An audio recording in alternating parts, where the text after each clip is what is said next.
Oyunu necə dəyərləndirirsiniz? Oyunda razı və narazı qaldığınız məqamlar hansılardır? Çətin oyun olacağını bilirdik. Yaxşı hazırlaşmışdıq əslində. Rəqibin güclü zəif tərəflərini analiz eləmişdik. Düşünürəm ki, salınmırdı, yaxşı başlamışdıq oyuna. Baxmayaraq ki, ilk hissədə 1-0 məğlub olduq, amma düşünürəm biz üstün olduq. Qol ehtiyatlarımız daha çox oldu. İkinci taymda qabağa atıldıq, istədik qollar bıraq, qələbə qazanaq. Alınmadı. 3 gün sonra yeni oyunumuz var. Çalışacaq qələbə qazanaq.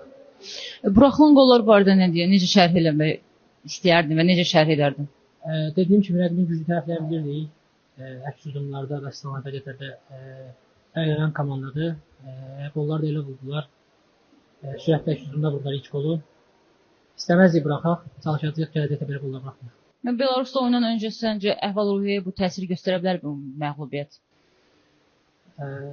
Vaxtda bir fikir bilə bilməyəcəm. İnşallah ki, toparlanıb qələbə qazanarıq. Çox sağ olun, uğurlar. Siz sağ olun. Renat, oyunu necə dəyərləndirirsiniz? Komanda fərqlənə bilmədi. Qol vurmaqda çətinliklər nəyə görə yarandı? Əlbəttə ki, çalışırıq qol vurmağa, buna baxmayaraq asıl qollar buraxdıq. Hal-hazırda Right now, they're just again kind of review the whole team, the coach, that they get the idea that people out there, what happened there, and from then we will work on it.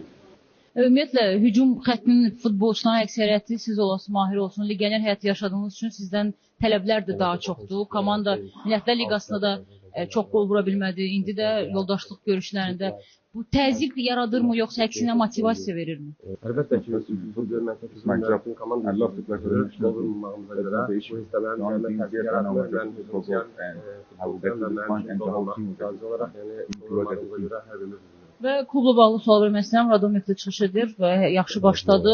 Həmin klubda qalmaq istəyir yayda, yoxsa başqa təkliflərə dəyərləndirəcək? Əlbəttə ki, mənim gələcək haqqında danışmaq istəmirəm.